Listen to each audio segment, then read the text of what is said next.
Hey everybody, I'm Mike from Regala Photography, where we talk about everything photography. Today we're going to talk about the most important panel in Lightroom Classic, the basic panel. The basic panel is actually two panels in one. The basic panel and the presence panel.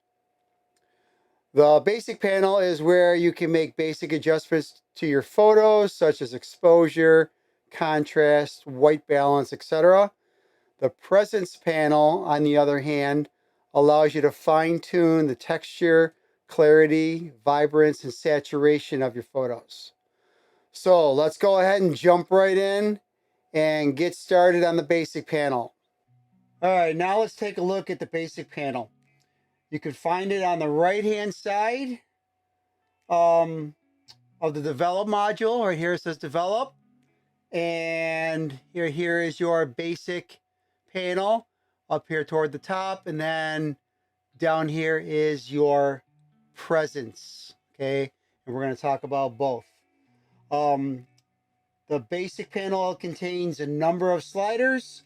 They're going to allow you to adjust the tonality and the color of your photo. Okay, and they say color because down in here is your vibrance and saturation. And then, even though this is white balance, it will mess with your color too when you're playing around with that as well. And I'm going to show you that in a minute. Okay. So I'm actually going to start up here first with your profile, because even though it's not part of the sliders, it is actually in the basic panel. And right here, if you click right here, you will see all different, these are your favorites. I'll show you in a minute how you can mark your favorites. But these are different color profiles you can use. Like right now I'm using Adobe Color. If I want a little more vibrance, I can use Adobe Landscape. See how it kind of changed the photo a little bit. If I was doing a portrait, I can use Portrait. This is Adobe Neutral, okay, which I like a lot. I do use that. However, I just recently started using linear profiles. And let me see. That one's for DJI. I think I got one here for Canon. Oh, no, actually, no. Take that back. Let me close it up. I took this photo with my drone, my Mavic Air 2S. So this would be a linear profile. And you can see it kind of darkened and flattened. Okay. And I'm not going to go into linear profiles yet. I'm actually going to do a video on it. But basically, you use a linear profile, and then you click auto. It kind of gets you to a really good starting point with your photo. And you can see it moved your sliders around right here. And then now you can go through and you can adjust. Like, do you want more warmth? Do you want more, more tint? Etc. Okay, so that is your profile slider. I'm not going to spend a lot of time with that. For right now, I am just going to reset that.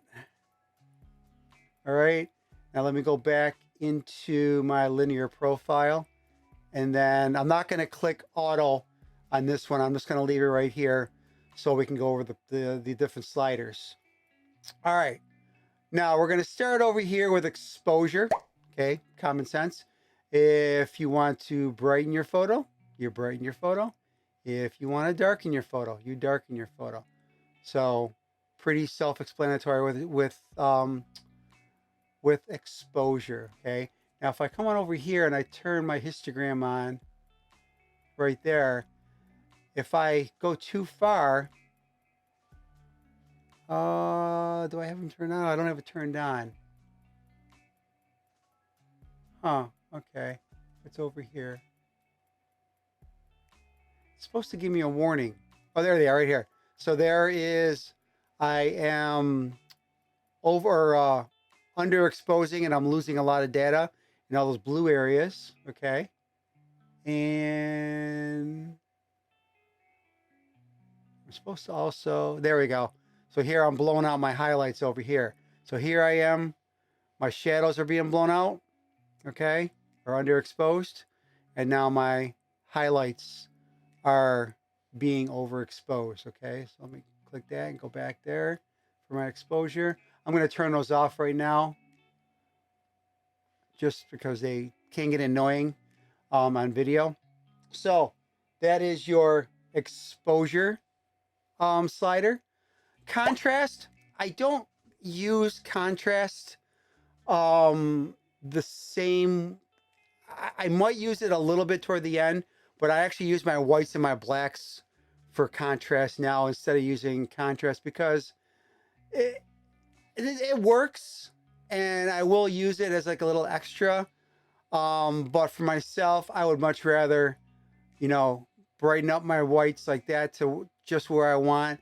See, this kind of does like an average, and it'll give you use your whites and your darks, and it gives you an average of each for the contrast. Whereas here, I can adjust each one separately with my whites and my blacks. Okay, so let me reset that. But that's your contrast slider. Sometimes what I'll do is I will actually lower the contrast, and you can see how it opens up my shadows a little bit. So now I can come into the next slider, which will be highlights. Okay, and I can take my highlights and bring them down, or I can bring them up. So right now I would probably, because this is a sunrise, I would bring them up a little bit, not too crazy, okay, but I would bring them up a little bit. Okay, so that's your highlights. Now they work together. What they put all, if you notice, they put these four sliders together. That's because they all work together. So what's going to happen is when you go adjusting one, you're going to have to play with the other ones. Okay, so if I come on over here and I adjust my highlights to where, excuse me, where I think I want them, now I got to go to my shadows, and do I want to open them or darken them? So right now I probably want to open them up a little bit like that. See, now I can come along to my whites, and you can see how it kind of changes a little bit different than the highlights does. So I'm going to open up, I'm going to open up my whites a little bit, and my blacks, I'm going to bring them down. And now you see I'm starting to get some contrast. So I can take my highlights. See, now I brought my highlights down a little bit.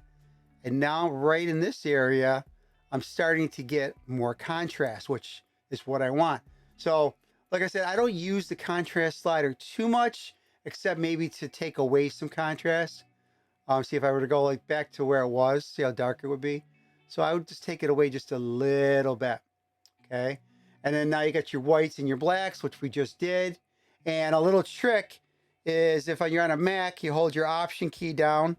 And Windows, I believe it's called your Alt key, I think, or your Windows key. If you hold that down, okay, and then you move your white slider, you can see if you are over. See, I'm overexposing my highlights right now. Okay, so you want to bring it just to where it starts to show. Now I hold my Option key down again, and if I bring my blacks to, oh, there it goes. See, my blacks, all the blue is all too much. It's down too far. It's underexposed. So I want some of them to be black. Okay, I want to have a little bit of contrast. Now see, that's a little too dark. So I'm going to bring that up a little bit, just like that. Go maybe a little bit more right there. And then let me see. Contrast, I'm going to add a little bit more overall contrast since this is a sunrise. Okay. Now, the highlights adjust the brightness of the brightest parts of your photo. The shadows adjust the brightness of the darkest parts of your photos.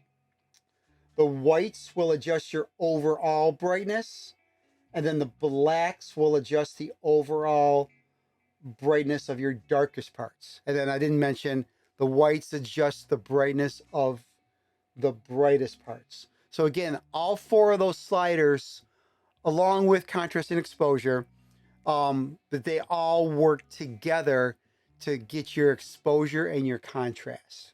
Okay. All right. Now we're going to come back up a little bit to your white balance. Now there's a couple things here. You got two sliders, temperature and tint. We're going to talk about those in a minute. But what you could do is you can have Adobe do it. Click this eyedropper, bring it over, find something that's supposed to be neutral. Okay. which probably would be this boat, maybe. I'm trying to think what else would be neutral here.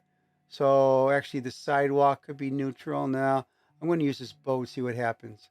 See, now that's a little too much. So I would bring that down a little bit, and then I would bring the tint up to compensate. Now with this being a sunrise, and I do remember the sunrise very well, okay, it the eyedropper got me to a starting point, and then I can go from there. Now, if you want to, I can put these back, okay, and now if I want to, I can adjust my own temperature, and then I can bring some tint, bring a little bit more, because it's sunrise, it's less yellows and more oranges. So you can see there's a little bit of yellowish orange right there. But you want to get the oranges and the reds, okay? And again, you would go into the HSL color panel, which we're not going to do today. We're not going to do a full edit on this photo, but you would go in there and you would adjust your colors too and how you'd want them. So your white balance is right here. And I mean, it's pretty simple. I actually did a video. I'll put the video link up here somewhere. I did a whole video on setting white balance, different ways you can use Lightroom and different ways to set your white balance. It's not just right here at these sliders. There's a couple different ways that you can do that. So, but this is just for the basic panel. That's your white balance right there. All right. Now we're still in the basic panel, okay? But they broke it down. Actually, they broke it down to three. Actually, 1, 2, 3, 4. There's actually 5 different sections, okay? This right here is whether or not you want color or black and white, okay? It is called the treatment, okay? And then you got your profile, which we talked about right there. And then your white balance. Then we have basically your exposure is all done right in this area. And then presence is the panel. It's located right below the basic panel, and it contains 3 sliders. Actually, it's 5 sliders: texture, clarity, and dehaze, okay? And the texture, it enhances or softens the fine details of your photo, okay?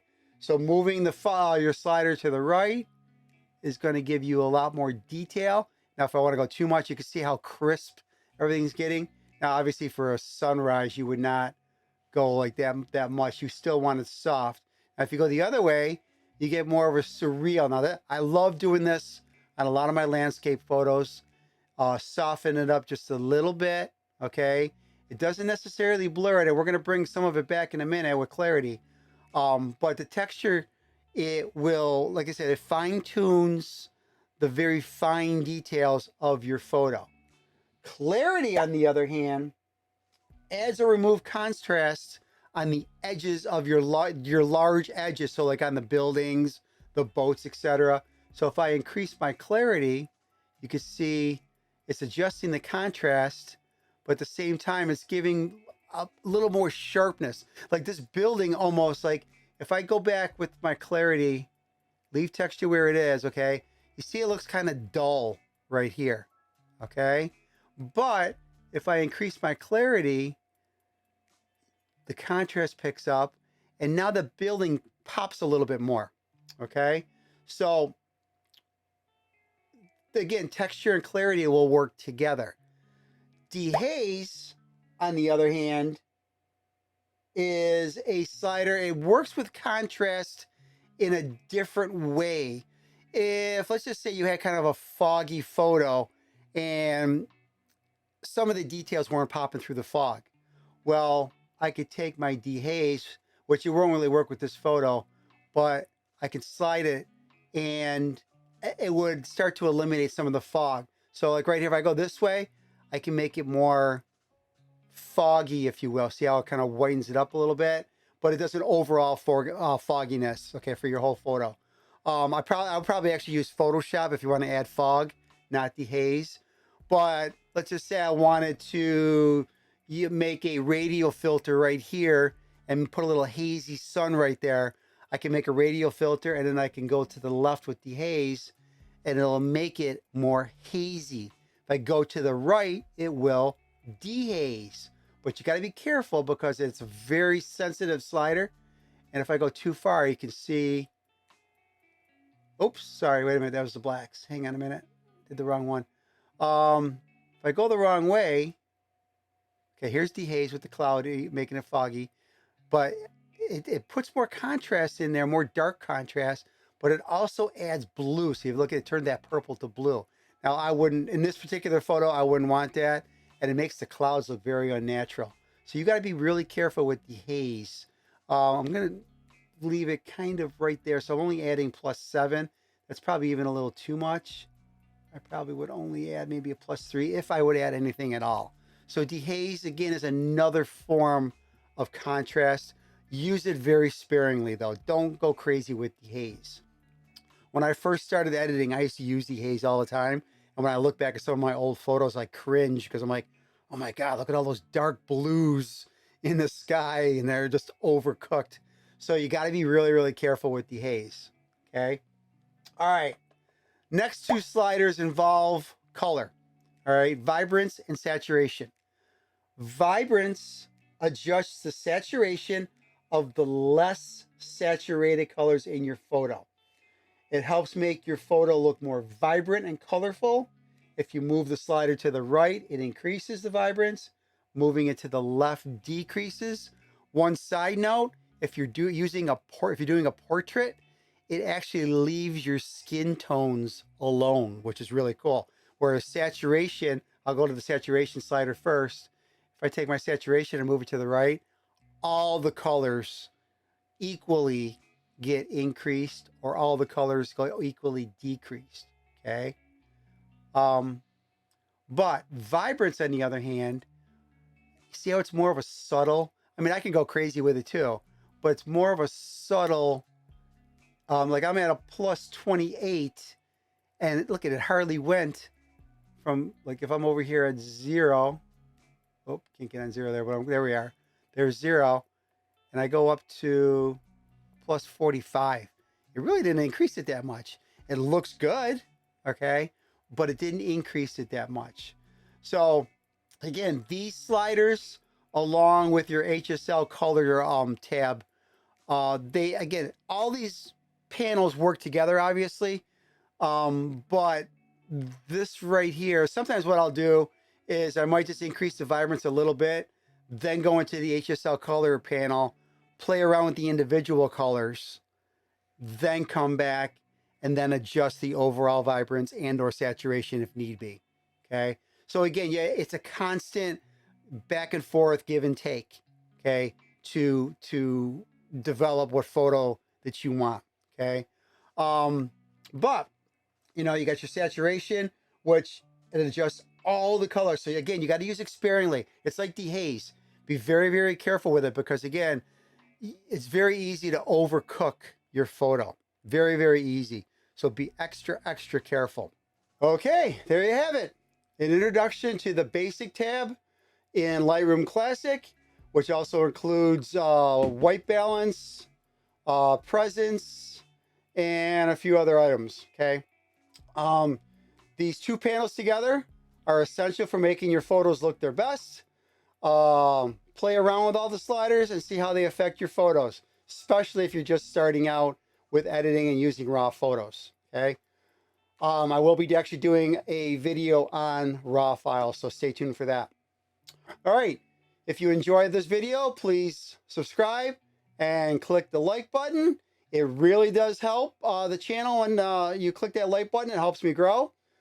Ring that bell so you can be notified when my next video is posted. Until next time, take care, everyone.